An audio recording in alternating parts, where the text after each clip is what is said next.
"They are hurting Mama for being black," a little girl cried as she burst into a lonely cabin. Snow howled outside, but her words cut deeper than the wind. She begged the mountain man, "Please save her."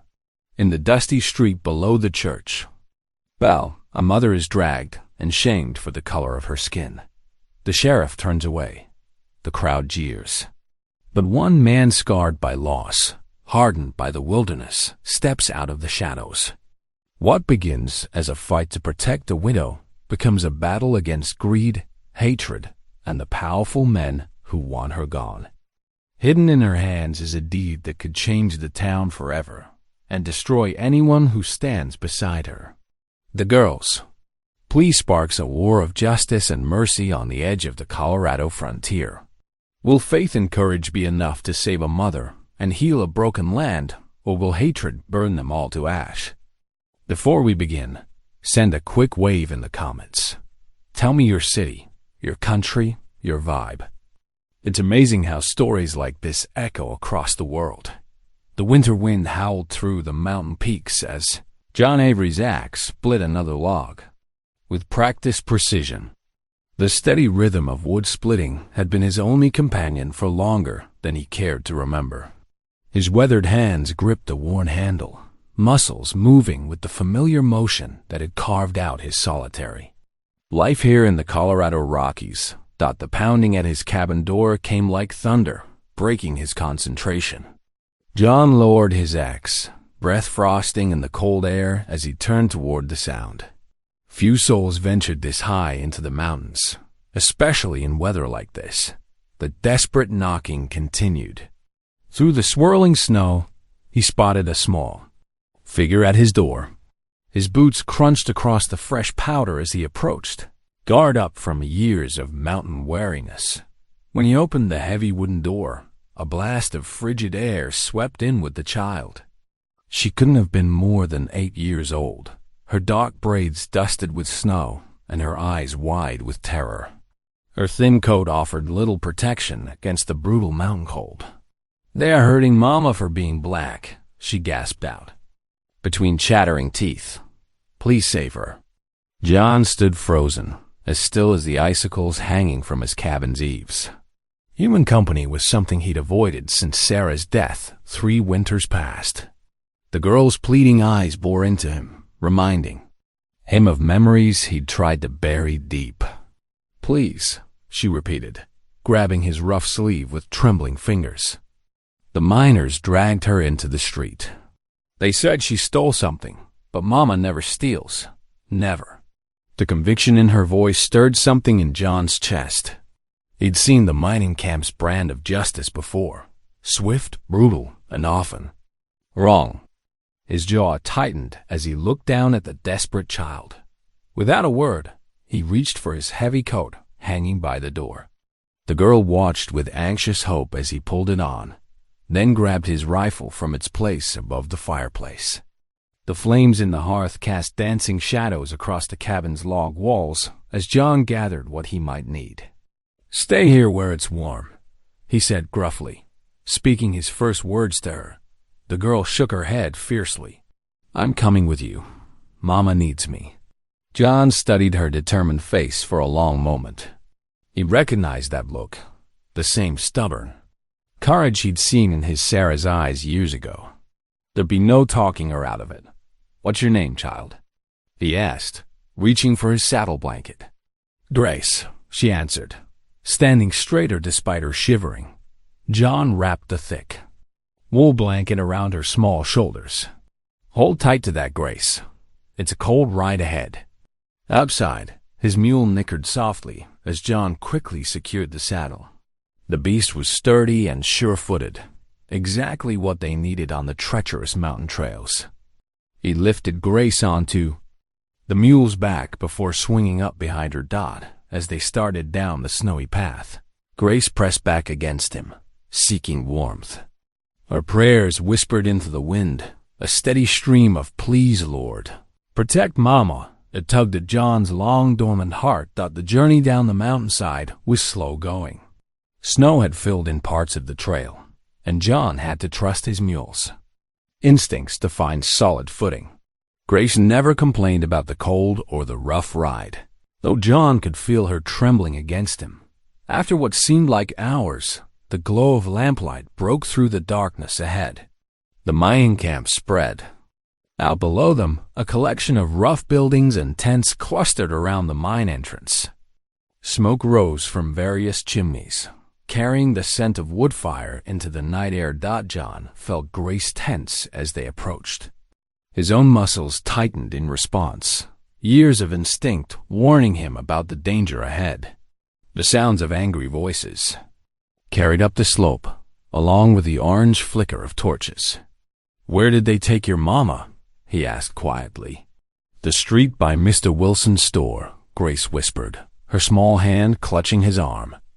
There were so many of them, all angry and shouting. John guided his mule off the main trail, taking a route that would bring them into town from the shadows. His mind was already working through what he might find. An angry mob. Drunk miners, self-appointed lawmen with more hate than sense. He'd seen it all before, back when he still walked among people. The weight of his rifle pressed against his back. A last resort he hoped not to need. Violence had a way of breeding more violence, something he'd learned at too high a cost.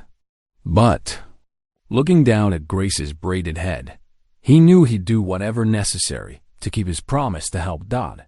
As they drew closer to town, the shouting grew clearer.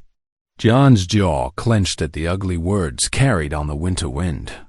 Grace's prayers had fallen silent, but her grip on his arm remained fierce as the first buildings of the mining camp loomed before them. The muddy main street came into view, torchlight casting angry shadows on the faces of the gathered miners. John's heart grew heavy at the scene before him. A woman in a torn apron stood bound against the hitching post, her head held high despite the jeers and cruel words hurled at her. Her dignity in the face of such hatred stirred something deep in John's chest. Grace whimpered softly. "Mama, she?" whispered, her small body trembling. John's gaze swept the street, taking in every detail. The sheriff lounged against the saloon wall, tobacco juice staining his beard, deliberately looking anywhere but at the woman being tormented. The crowd of miners, perhaps 20 strong, had formed a half-circle around their victim, their boots caked with the same mud that splattered the woman's skirts. "Time to set things right," John said quietly to Grace as he pulled his mule to a stop. He lifted her down first, then dismounted with deliberate slowness. Every head turned as his boots hit the ground with a solid thud. John stood to his full height, towering over most of the miners. Years of mountain living had hardened him into something fierce to behold, broad-shouldered and strong, with eyes that had stared down mountain lions and won. He moved forward through the crowd, which parted before him like water around a stone. "Untie her," he said, his voice low but carrying clearly in the sudden quiet.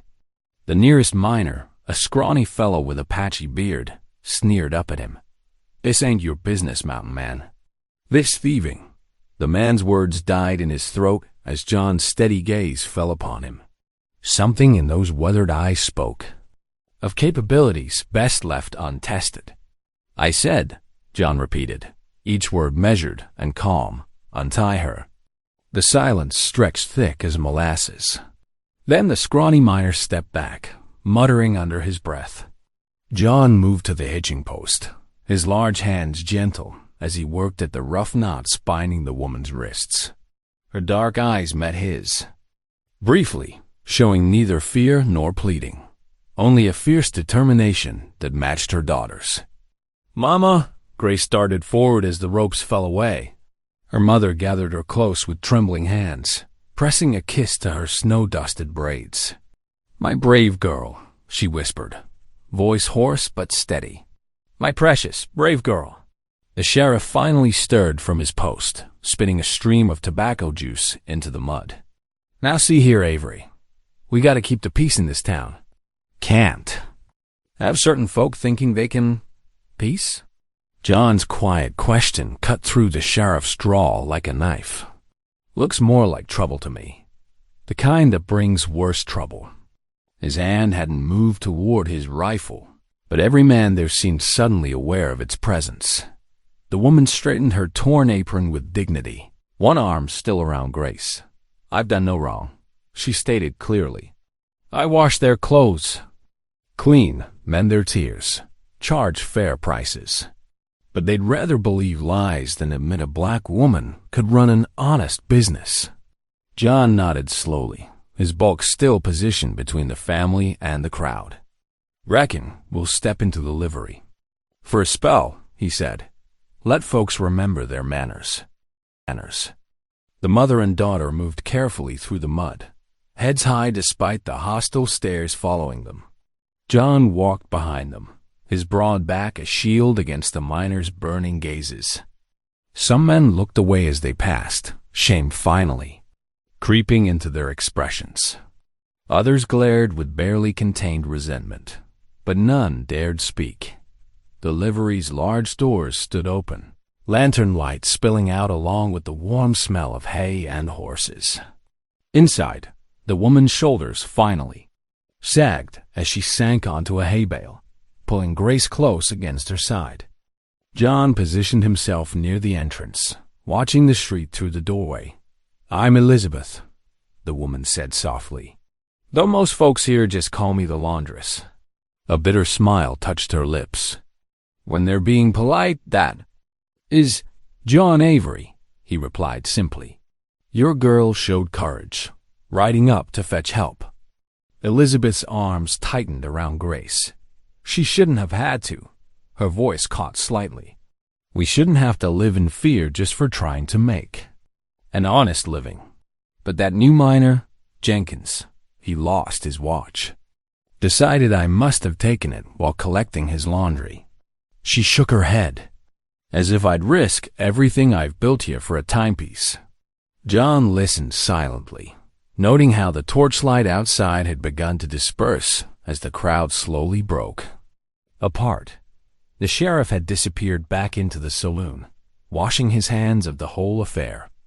The night was growing colder, and the sensible folks were heading home, leaving only a few die-hard troublemakers muttering in the street. "Thank you," Elizabeth said quietly, "for coming when my Grace asked.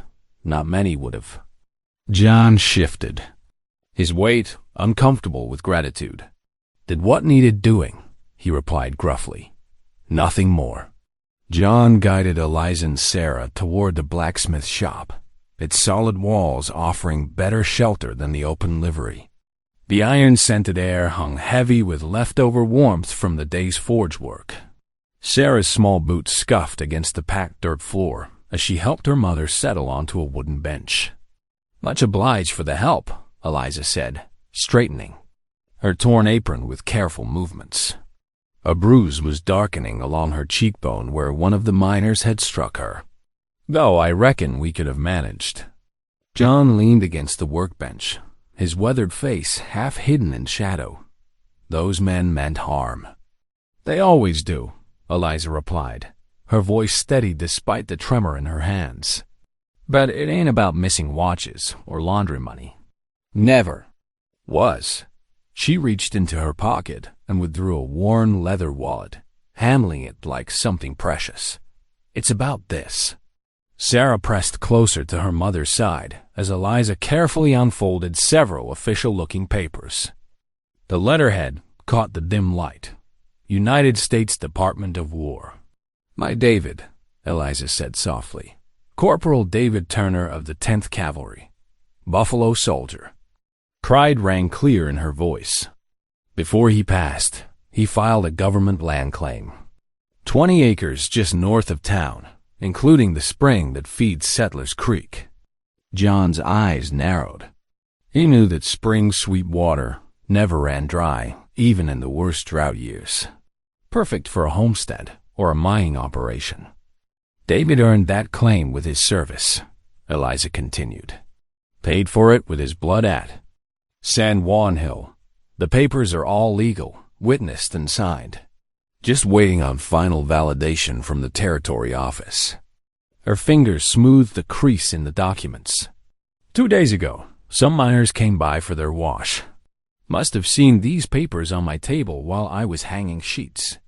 And now they want you gone, John said quietly, before the claim gets approved.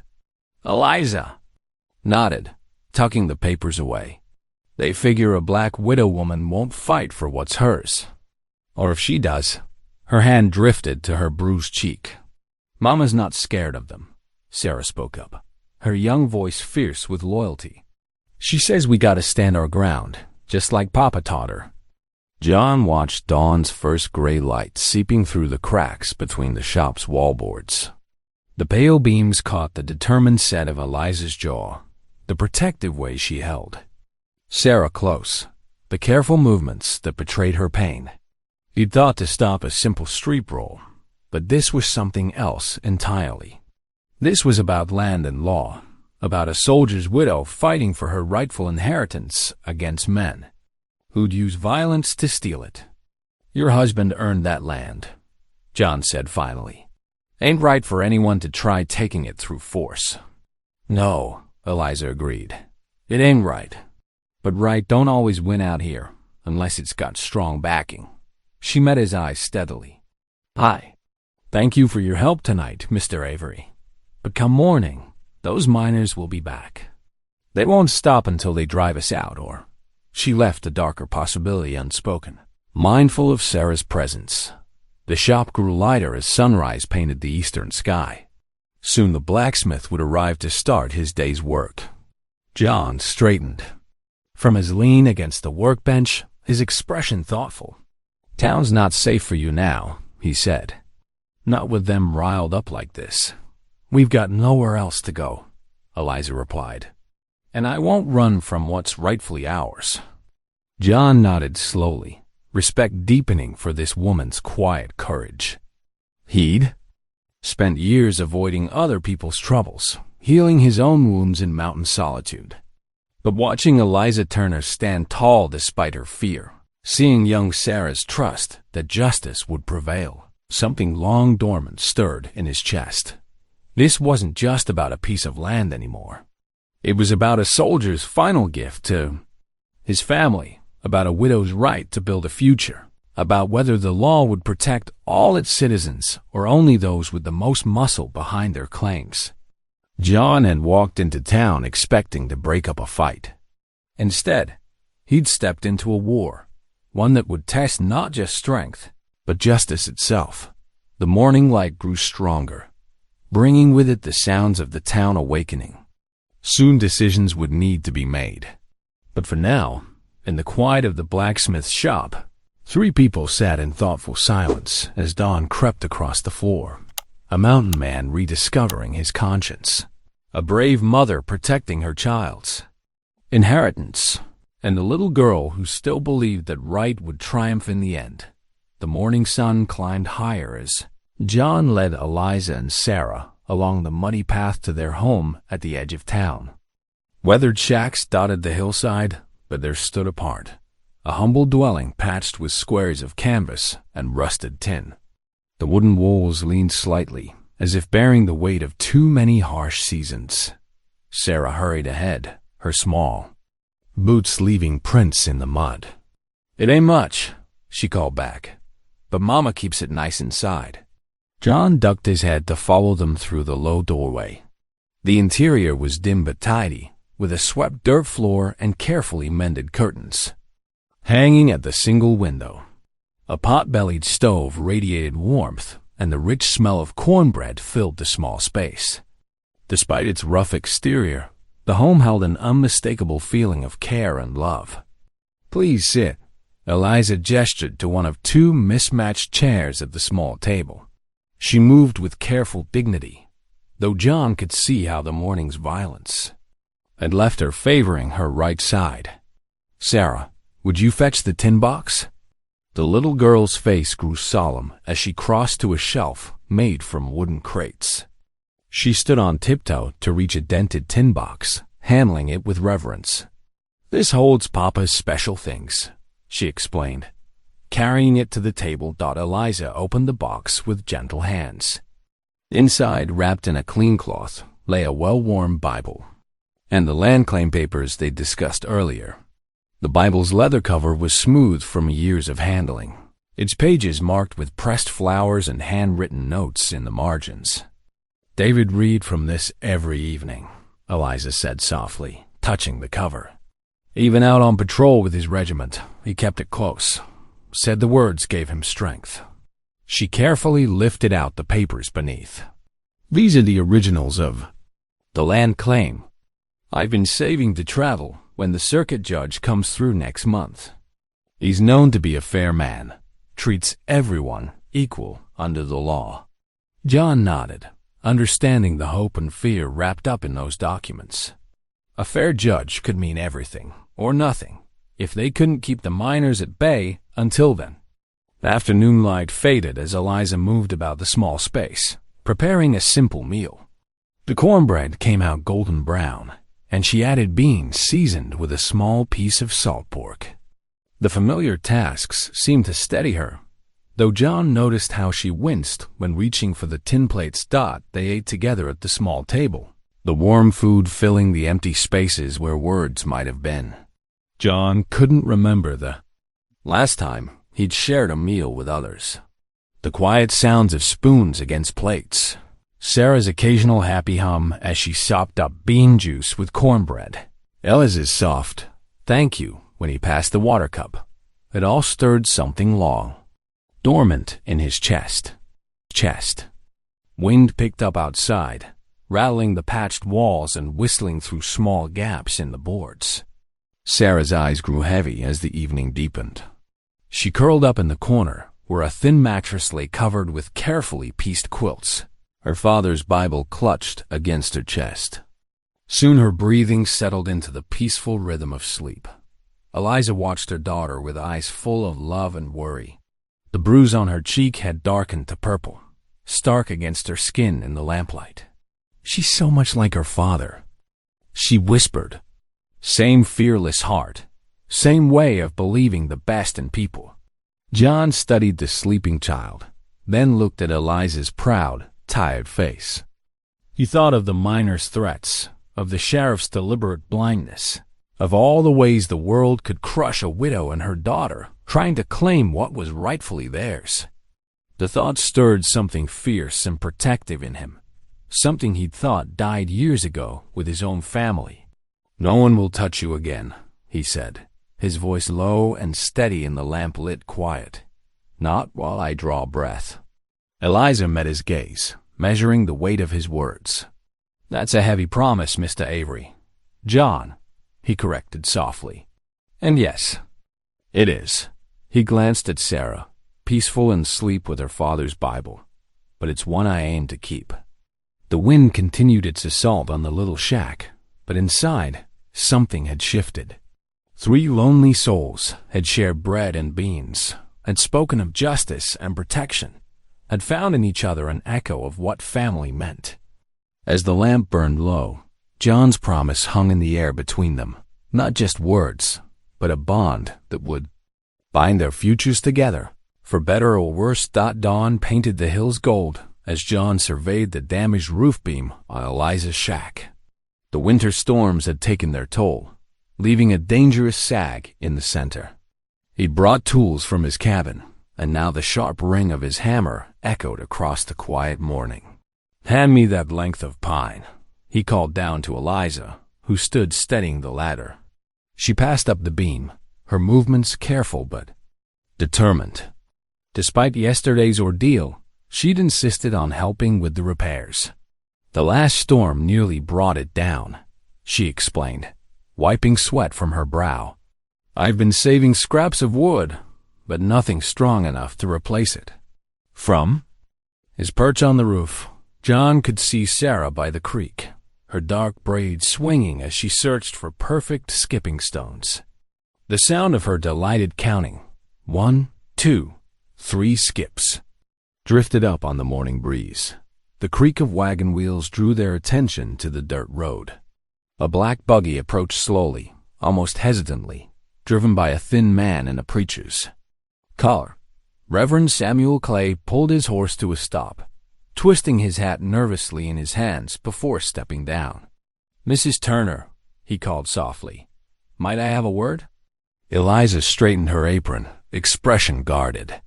John descended the ladder, positioning himself protectively near her shoulder. The preacher's eyes darted between them before settling on. "Eliza, I've come to make right what I've done wrong." His voice trembled slightly. "Your husband, Corporal Turner, made me promise before he left for that last patrol. Said, if anything happened to him, I was to look after you and Little." "Sarah." Eliza's hands tightened on her apron. "That was 3 years ago, Reverend." "Yes." Shame colored his pale face. "I've been a coward, Mrs. Turner. Watching yesterday, seeing Mr. Avery stand up to those men, it showed me what real Christian courage looks like." He pulled a handkerchief from his pocket, dabbing at his forehead. "I should have spoken up long ago. But I'm here now, if you'll have my help." John studied the preacher's face, finding only earnest regret there. Eliza was silent for a long moment before speaking. "Sarah," she called, "come say hello to Reverend Clay." The little girl came running, pockets bulging with creek stones.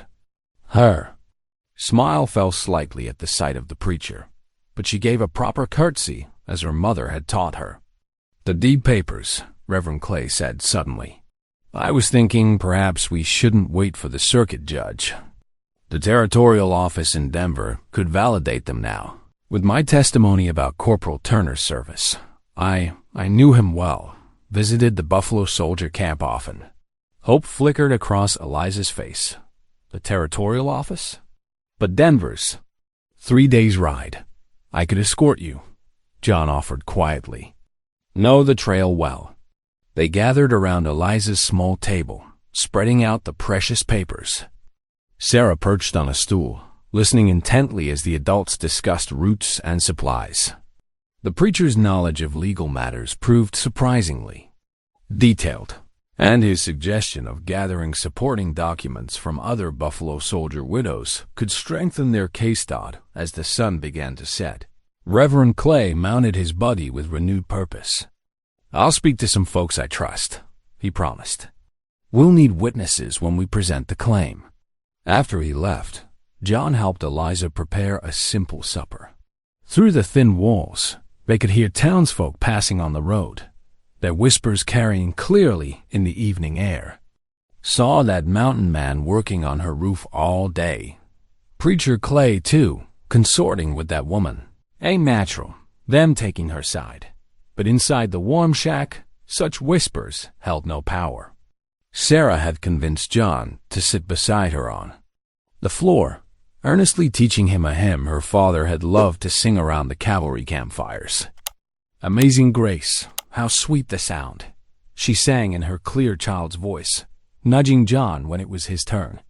His deep bass rumbled uncertainly at first, growing stronger as Sarah beamed encouragement. Eliza watched them from her chair, something soft and wondering in her expression.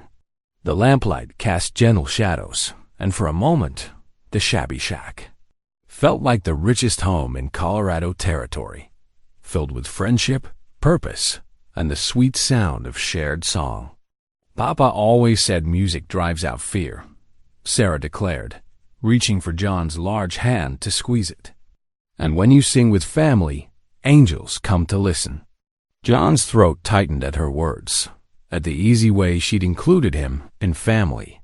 He caught Eliza's eye across the room, seeing in her smile the same mix of gratitude and cautious joy he felt stirring in his own heart.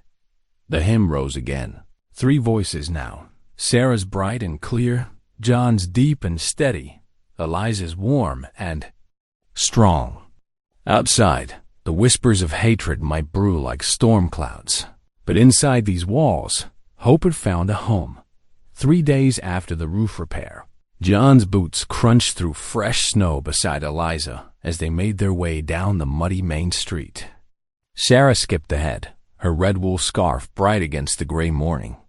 The general store's windows glowed with lamplight, a warm beacon in the winter chill. A group of miners huddled near the saloon, their faces dark with suspicion. One spat a stream of tobacco juice into the snow. John's shoulders tensed, but Eliza, walked past them with her chin lifted high, as dignified as any queen. The store's bell jingled as they entered. Warm air wrapped around them, heavy with the scent of coffee beans and leather. Mr. Peterson, the storekeeper, stood behind his counter, nervously polishing his spectacles. His wife arranged jars of preserved fruit on a shelf, her movements stiff with unease. "Morning," John said quietly, his tall frame seeming to fill the small space. Eliza placed her basket on the counter. 2 pounds of flour, please, and 3 spools of thread. Her voice was clear and steady, though John noticed how tightly she gripped the basket's handle. From the back of the store came the shuffle of boots as 2 townswomen gathered their purchases and hurried out, barely nodding as they passed. But old Mrs. Miller, sorting through fabric bolts, gave Eliza a small smile. "That dress you mended fits better than new," she said softly. "Much obliged." Sarah wandered among the candy jars, pressing her nose against the glass. "Mama, look at the peppermint sticks." Mr. Peterson measured out the flour with trembling hands, but his movements steadied as he worked. When he tied up the package, he slipped something beneath the string, a yellow telegram slip. "Came yesterday," he murmured, eyes darting to the window. "Thought you should know."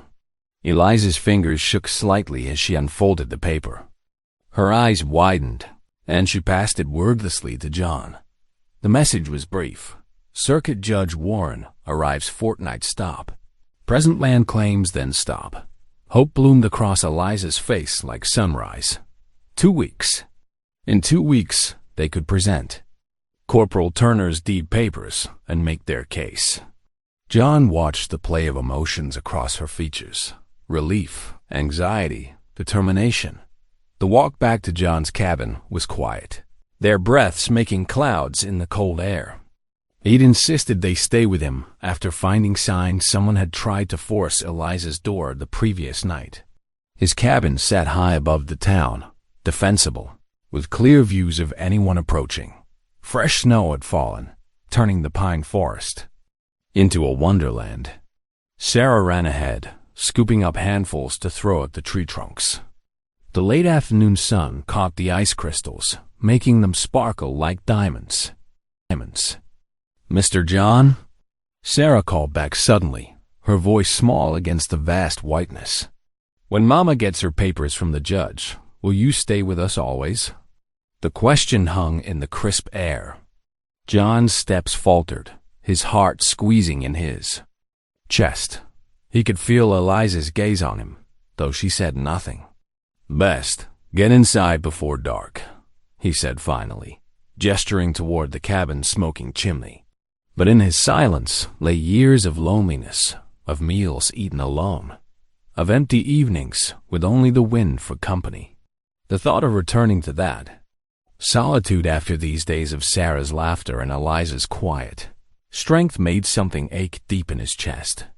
Inside, the cabin was warm from the banked fire. Sarah helped Eliza unpack their purchases, while John added logs to the hearth. The familiar domestic sounds, flour being sifted, kindling, crackling, Sarah humming as she arranged her mother's thread by color, filled the space that had known only silence for so long. As night fell, the mournful song of coyotes drifted up from the valley. Sarah knelt by her bedroll near the fire, hands clasped in prayer.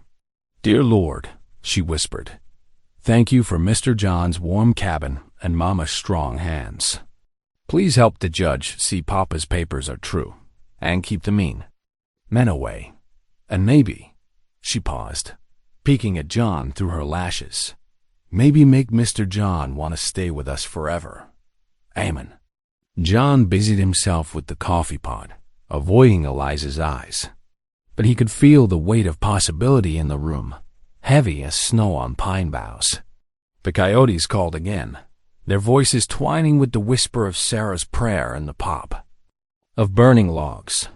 Outside, the vast Colorado night spread its starlit blanket over the cabin, while inside, 3 hearts beat with hope, fear, and unspoken wishes. The next morning dawned bright and cold. Inside John's cabin, papers and letters spread across the rough-hewn table like a patchwork quilt. Eliza stood straight-backed, her husband's deed held carefully in work-worn hands. Sarah perched on a stool beside her, chin lifted proudly as her mother's voice filled the room. I, Eliza Turner, widow of Corporal David Turner of the 10th United States Cavalry, do hereby present our rightful claim to 160 acres, as granted by the Homestead Act and my husband's military service. Her words were clear and strong, though her fingers trembled slightly on the yellowed paper. John leaned against the fireplace, arms crossed, listening intently. Good, he nodded. Speak just like that to the judge, direct and true. Reverend. Clay sat at the table, his pen scratching across fresh paper. Morning light from the window caught the silver in his hair as he wrote another letter of testimony. I've written to 3 more officers who served with Corporal Turner, he said. Their words will add weight to our cause. Sarah hopped down from her stool and peered over the Reverend's shoulder. Your letters look like little black ants marching, she observed, making the older man smile. The cabin had become their war room, a place to gather strength and strategy. Maps of the contested land lay beside stacks of documents, military records, marriage certificate, birth papers. Each piece of evidence another stone in the foundation of their case thought as the sun climbed higher. Eliza took a break to stir the stew, bubbling over the fire. The familiar domestic task seemed to ease her nerves. David would be grateful, she said softly, seeing how you're helping us. That evening, as shadows lengthened across the cabin floor, they gathered around the table. For supper, steam rose from bowls of rabbit stew, and the warmth of the fire kept the mountain chill at bay. Sarah broke cornbread into careful pieces, sharing them out equally among their plates. Tell Mr. John about Papa's horse, she urged her mother, eyes bright with pride, the one that saved him. Eliza's face softened at the memory. It was during a patrol near the Mexican border, she began, her voice taking on the rhythm of a well-loved story. David's mount was a Mustang named Thunder. They were tracking raiders when the gang ambushed them. John leaned forward, his own bowl forgotten. Reverend Clay paused with his spoon halfway to his mouth, caught by the tail. The other horses panicked at the gunfire, but Thunder stood his ground. David said that horse danced between bullets like he was stepping through raindrops. Eliza's eyes grew distant with memory. When David took a shot in the shoulder, Thunder carried him 15 miles back to the fort, refusing to stop even when other riders tried to help. Papa got a medal, Sarah added proudly. But he said the real hero was Thunder.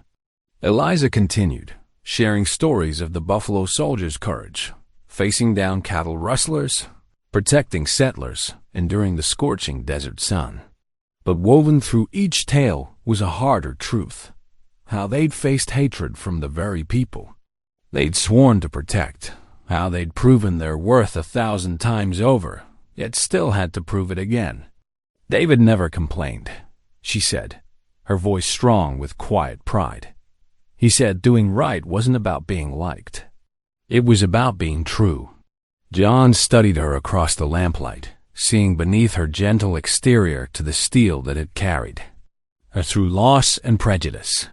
He understood now that she hadn't needed rescuing. She'd been fighting her own battles long before he appeared. Your husband was a brave man, he said softly. You do him proud, standing for what's right. Outside, in the gathering dusk, unknown to those within, 2 figures crouched in the shelter of towering pines. Jake Miller and Hank Wilson, miners who'd had their eyes on the Turner claim, watched the cabin's warm windows with cold calculation. Saw the preacher heading up here again, Jake whispered, his breath frosting in the chill air. Been coming. Every day this week. Hank nodded, taking note of the papers visible through the window. They're getting ready for that judge. Making plans. The miners retreated silently into the deepening shadows, leaving only footprints in the snow to mark their presence. Inside the cabin, Sarah's laughter rang out at something John had said.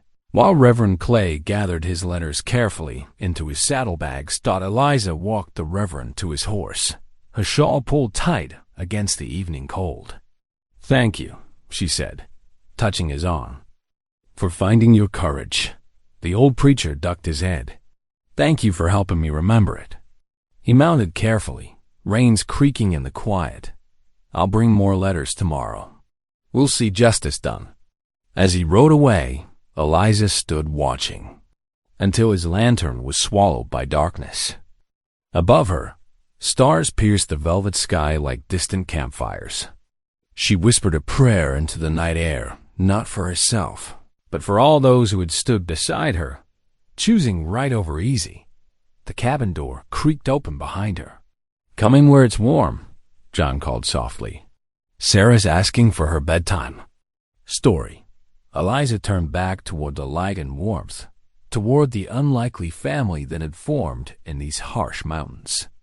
Tomorrow would bring more preparation, more practice, more gathering of proof. But tonight, they had this shared stories, shared bread, shared hope. It was enough. The courthouse hall buzzed with tension as townsfolk packed the wooden benches. Morning light filtered through tall windows, casting long shadows across worn floorboards. Eliza Turner sat straight-backed in the front row, her daughter Sarah beside her, both wearing their Sunday best. John Avery's tall frame filled the space behind them like a protective wall. Judge Harrison Miles, a silver-haired man with shrewd eyes, settled behind the makeshift bench, really just a table borrowed from the general store. His black robes lent gravity to the proceedings, marking this as more than just another mining camp dispute. "Mrs. Turner," the judge called, his voice carrying through the packed hall, "please present your case." Eliza rose slowly, clutching the tin box that held her future. Her fingers trembled slightly as she opened it, but her voice rang clear and strong. "Your Honor, I present the deed to 160 acres, granted through the Homestead Act and my late husband's military service." She laid the papers carefully on the judge's table. Sarah watched her mother with shining eyes, her small hands clasped tightly in her lap. John noticed how the child's shoulders squared, mimicking her mother's dignified pose. The judge examined each document with careful attention, occasionally adjusting his spectacles. The silence stretched thin as wire across the room, broken only by the soft rustle of paper and the occasional cough from the crowd. "These appear to be in order," Judge Miles commented, studying the military seal. "Corporal David Turner, 10th United States Cavalry, Distinguished Service Record." From the back of the room came low mutters from the miners. John shifted his weight, and the muttering subsided. His presence, like a mountain shadow, seemed to cool hot tempers before they could flare. Reverend Clay stood next, his usual timidity replaced by quiet conviction. "Your Honor, I knew Corporal Turner. He was a man of honor who served his country with distinction." The preacher's voice grew stronger as he spoke. "Before he left for his final patrol, he asked me to look after his family, to ensure they received what was rightfully theirs." The judge nodded, considering. "And you can testify to the authenticity of these documents?" "I can, Your Honor. I witnessed Corporal Turner file the claim myself." More papers were presented. Letters from Turner's commanding officers, military records, marriage certificate. Each piece added weight to Eliza's claim, building a foundation of truth that even the most bitter opponent would find hard to dispute. The miners huddled together near the back door, Jake Miller and Hank Wilson among them. Their faces darkened with each new document, each testimony supporting the Turner claim. Yet with John standing guard like a granite cliff, they kept their peace. Finally, Judge Miles laid down the last paper. The room held its breath, waiting. "The claim appears valid," he announced, his voice measured. "However, given the sensitive nature of this case, I must verify these documents through official channels." He picked up a telegram form. "I will send inquiries to Fort Laramie and Washington. Once confirmed, I will make my final ruling."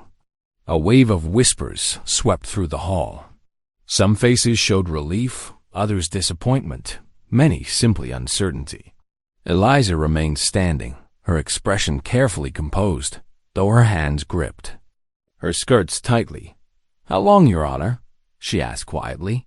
2 weeks, perhaps 3, depending on telegraph delays. The judge's eyes were kind but firm. "Until then, all parties will maintain peace. Any disruption will be dealt with severely." The crowd filtered out slowly, breaking into small groups that buzzed with discussion. The miners left last, their boots heavy on the wooden steps. John watched them go, noting how they huddled together, talking in low voices. Evening painted the sky in deep purples and golds as John walked Eliza and Sarah home.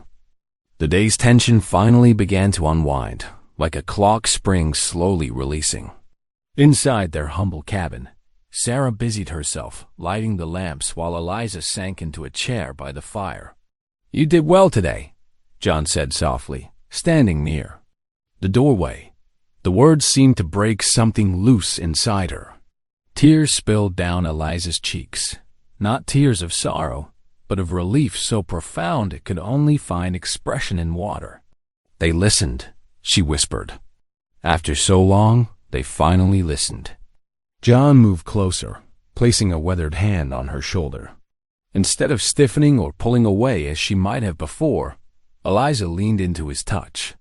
The simple gesture spoke volumes of trust earned, of burden shared, of strength given and received. Sarah watched them from across the room, a small smile playing on her lips as she set out cups for evening tea. The cabin felt different somehow, warmer, safer. Hope had taken root, as stubborn and promising as the first spring flowers pushing through mountain snow. The evening sun painted long shadows across the valley as John finished splitting the last log. His arms ached from honest work, and the fresh-cut pine scent filled his lungs. He'd spent the afternoon chopping extra firewood for Eliza and Sarah, wanting to ensure they stayed warm while awaiting the judge's decision. Stacking the final pieces, he noticed an odd darkness against the deepening blue sky. His heart stopped. Thick black smoke rose from the direction of town, precisely where Eliza's small home stood. Without hesitation, he dropped his axe and ran. The trek into town seemed endless. Each pounding step brought the horrible scene closer into view. Orange flames leaped skyward, consuming Eliza's humble shack. The heat hit him like a wall as he rounded the last bend. Townsfolk lined the street, their faces lit by the inferno, but not one moved to help. Some looked away in shame, others watched with hard eyes. Through the crowd, John spotted Eliza standing rigid as stone, her face reflecting the flames. Sarah clung to her mother's skirts, shoulders shaking with sobs that tore at John's heart. The girl's tears left clean tracks through the soot already coating her cheeks. Without thinking, John charged toward the burning building. "The box!" Eliza's voice cracked behind him. "David's papers!" The heat was suffocating as John burst through what remained of the door. Smoke clawed at his lungs, but he pushed forward, knowing exactly where Eliza kept the precious tin box. His hands found it on the shelf near her bed, now engulfed in flames. The metal burned his fingers, but he clutched it tight and stumbled back through the inferno. Outside, he gulped clean air, his face and clothes blackened.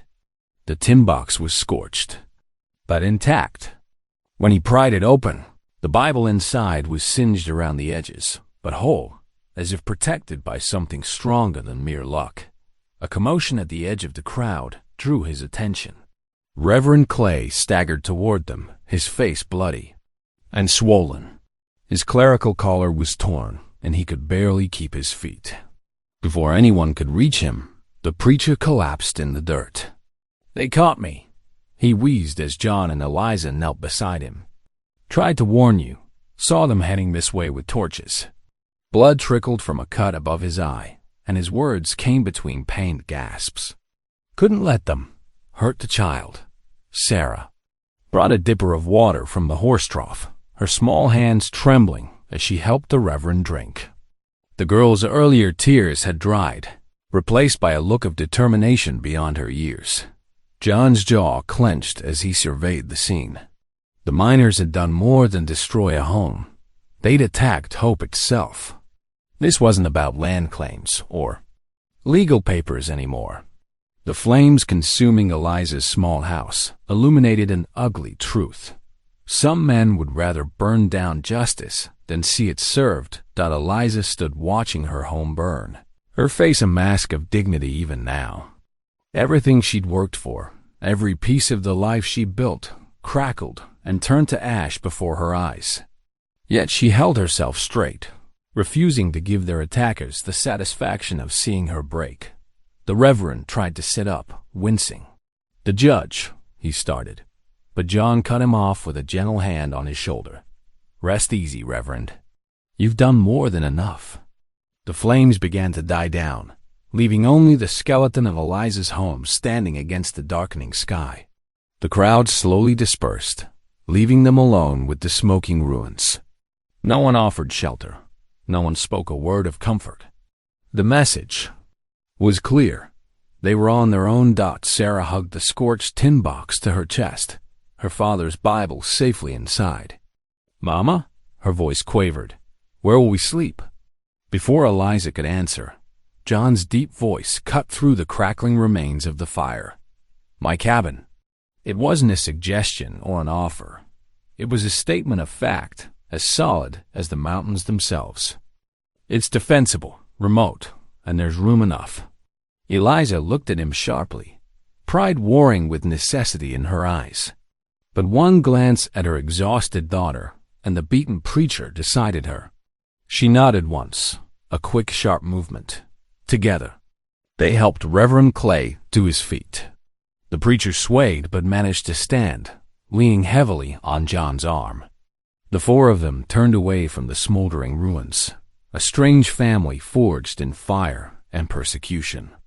Behind them, the last flames guttered out, leaving only glowing embers to mark where a widow's dreams had stood. They moved slowly through the gathering dusk, each step taking them further from the town's hateful gaze. Sarah walked between her mother and John, one small hand clutching each of theirs. The tin box tucked under her arm contained all that remained of their former life, a singed Bible and the promise of justice yet to come. The crackling fireplace cast dancing shadows across John's cabin walls. He sat in his worn leather chair, Winchester rifle balanced across his knees, watching the flames while keeping one ear tuned to the night sounds beyond the walls. The familiar creaks and settling of his cabin mixed with the soft breathing of his unexpected guests. Eliza lay curled on his bed, Sarah tucked against her side like a tiny bird in its nest. The girl still clutched the scorched tin box, even in sleep. Reverend Clay dozed fitfully on a pallet near the hearth, his swollen face looking worse in the flickering light. John's thoughts wandered as he maintained his vigil. The empty years of solitude in this cabin seemed to fade against the quiet presence of others under his roof. Even with danger pressing close outside, something felt right about protecting these three souls. The fire had burned low when his eyes grew heavy. Just for a moment, he told himself, just a brief rest. Sarah's piercing scream shattered the pre-dawn stillness. John jerked awake, rifle already rising. But the girl's bed was empty, the cabin door standing open to swirling snow. Frozen air rushed in, along with the echo of running feet and muffled voices. "Sarah!" Eliza's cry tore through the darkness as she launched herself toward the door. John caught her arm, holding her back from charging blindly into the night. "Stay here," he commanded, already reaching for his coat. Bar the door behind me. Behind me. Outside, the snow had started falling heavily, but boot prints still marked the path of Sarah's captors. John knelt to study them in the dim light of false dawn. At least 3 men, he reckoned, moving fast toward the hills. One print stood out, clearly where someone had stumbled, a crude mark carved into the heel, probably to help with traction. It was enough to track by. He returned briefly to saddle his mule, gathering supplies with practiced speed. Eliza stood in the doorway, her face a mask of anguish as she clutched her husband's Bible to her chest. "Bring her back," she whispered, voice raw. "Please bring my baby back." John met her eyes, letting her see the steel in his gaze. "I will." The words carried the weight of an oath. Reverend Clay, barely able to stand, gripped John's arm. "God, go with you, brother." The snow was falling faster now, threatening to obscure the trail. John urged his mule forward, following the tracks while they remained visible. The kidnappers had a head start, but they were burdened with a struggling child and unfamiliar with these mountains. These hills had been John's home for 15 years. He knew every ridge and hollow like the lines on his own palm. The wind picked up, driving snow into his face. Still, he pressed on, reading the signs of passage that most men would miss. A broken branch here, a scuffed rock there. The miners might know ore and dynamite, but they were no mountain men. The tracks led higher, into the hills, where the air grew thin and bitter cold. John's mule picked its way carefully along the treacherous path. The snow fell thicker with each passing minute, as if nature herself conspired to hide Sarah's trail. But John refused to let the weather defeat him. He thought of Sarah's bright smile when she taught him that hymn, of her small hand trustingly held in his as they walked home from town. The same protective fury that had driven him into the burning shack now pushed him forward through the strengthening storm. The signs showed the kidnappers were tiring, their stride becoming erratic. They would have to seek shelter soon. The weather was turning deadly.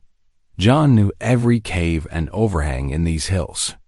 If he could just keep following their trail before the snow erased it completely. The wind howled around him, drowning all other sounds. Snow crusted his beard and coated his clothes. But John leaned forward in the saddle, squinting through the white curtain of falling snow, searching for any trace of the child who had awakened his long-dormant heart. "Hold on, little one," he murmured into the storm. "I'm coming." The mule plodded steadily upward as the morning light struggled to penetrate the snowfall. Somewhere ahead, a little girl needed him. John's hands tightened on the reins as he urged his mount forward into the worsening storm, every sense straining for signs of Sarah's trail. There would be no turning back. Not until she was safe. Not until he could return her to her mother's arms. The snow continued to fall, but John Avery pressed on into the wilderness, following the fading tracks of those who had dared to steal his family's peace. The snow fell like a thick white curtain, obscuring John's vision beyond a few feet ahead. His mule picked carefully along the narrow mountain trail, hooves crunching through fresh powder. The bitter wind cut through his heavy coat, but John barely noticed the cold. His mind was fixed on following the kidnapper's trail before it vanished completely. As he rode, memories surfaced that he'd buried deep years ago. The day he learned his parents had died from fever, leaving him alone at age 12. The cruel weeks that followed in the orphanage before he ran away to the mountains. He remembered the hollow ache of abandonment, the desperate wish that someone would come looking for him. No one ever had. "Not this time," he muttered through frozen lips. "Not for Sarah." The thought of that bright-eyed child suffering similar. Fear and loneliness stirred something fierce in his chest. She trusted him, brought laughter back into his silent cabin. He wouldn't let her down the way everyone had let him down. His mule suddenly tensed, ears pricking forward. John reined to a halt, listening intently. Through gaps in the howling wind, He caught the faint crack of splitting wood. Someone making camp nearby. He dismounted, tethering the mule in a sheltered hollow. The rocky bluff loomed ahead, barely visible through the swirling snow. John crept forward on foot, staying low. Years of hunting had taught him to move silently, even in deep powder. As he neared the edge of the bluff, a flicker of warm light caught his eye, a lantern's glow reflecting off the snow. He eased closer, careful to stay in the shadows. The miners had found a natural hollow in the rock face, partially sheltered from the wind. Their campfire cast orange light across the snow, illuminating 3 men huddled close to the flames. And there, on the far side of the fire, sat Sarah. John's hands tightened on his rifle when he saw her. The child was bound hand and foot with rough rope, her dark braids dusted with snow. She shivered violently in her thin nightdress, but her chin was raised defiantly. Even in her fear, she showed her mother's spirit. Rage boiled up in John's chest, his finger finding the rifle's trigger. He had a clear shot at all 3 men. It would be so easy to end this now, to make them pay for frightening a child, for burning a widow's home for their casual cruelty. But as he sighted down the barrel, other memories surfaced. Eliza's voice as she read from her husband's Bible. In the evenings, Sarah's small hands folded in prayer before meals. The quiet dignity with which they faced hatred, choosing faith over bitterness. The Lord is my shepherd, Sarah had taught him to sing. I shall not want. John lowered his rifle. Slowly, violence had shaped too much of their lives already. He wouldn't add to that burden, wouldn't make Sarah witness more bloodshed. Instead, he carefully set the weapon aside and straightened to his full height. Taking a deep breath, he stepped deliberately into the circle of firelight. Snow-crusted, his beard and coat as he moved forward, hands empty and visible at his sides. The miners scrambled up in alarm, reaching for their guns. But John kept walking steadily toward them, his eyes never wavering. He stopped just beyond arm's reach of the fire, towering over the seated men. "Sarah," he said quietly, not looking away from the miners. "Are you hurt?" "No, Mr. John," she answered, voice trembling but brave. "I knew you'd come." The biggest miner, a burly man with a red beard, found his voice first. "This ain't your business, mountain man. Walk away now and we'll forget we saw you. You made it my business when you took the child." John's voice was soft but carried clearly over the wind. "You're done frightening her. Done hurting her family. There's 3 of us," another miner growled, "and 1 of you. How you figure to stop us?" John finally allowed himself to smile, though there was no warmth in it. "I reckon you've noticed. I'm not carrying a weapon. That's because I don't need one." He shifted his weight slightly, letting them see the coiled strength in his frame. "Now, you can try your luck, all 3 at once, if you'd like. Or you can walk away from this. Your choice." The miners exchanged uncertain glances. They'd heard stories about the mountain man, about his strength and skill.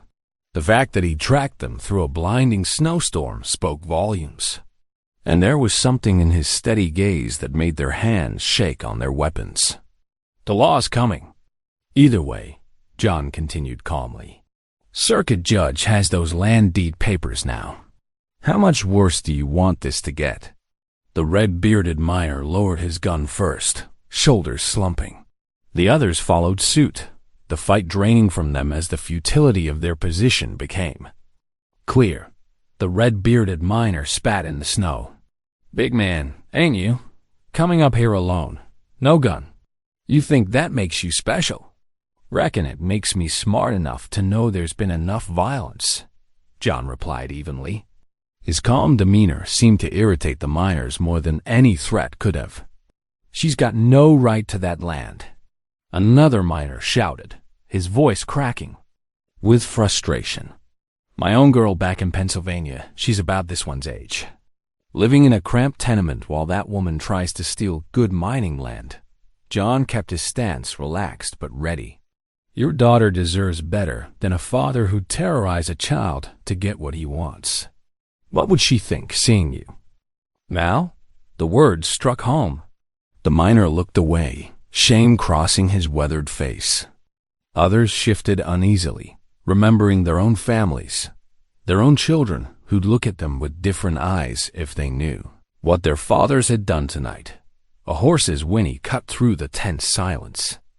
Through the swirling snow, lantern light revealed a group of riders approaching. At their head rode a tall figure wearing a silver star, Marshal Daniel Harkness, his greatcoat dusted with snow. Reverend Clay's telegraph reached me just in time, the marshal announced, dismounting smoothly. Behind him, 4 soldiers sat their horses with rifles ready. I have here a confirmation from the land office in Denver. The deed filed by Corporal David Turner is legitimate and binding. His widow holds full rights to that property. The miners stared in disbelief as the marshal pulled out an official document, its government seal visible even in the firelight. This land claim was registered before any mining stakes were filed. The law is clear on this matter. Sarah, seeing her chance, suddenly twisted free of her loosened ropes and ran straight to John. He caught her up in his arms as she buried her face against his chest, her small body trembling. "It's all right now, little one," he murmured, holding her close. "You're safe." The red-bearded miner threw down his gun in disgust. "It's over then. No point fighting the federal government." "No point fighting what's right," John corrected quietly, still cradling Sarah. "Never was." The marshal nodded to his soldiers. "Escort these men back to town. They'll face charges for kidnapping and arson." He turned to John. "Let's get this child back to her mother."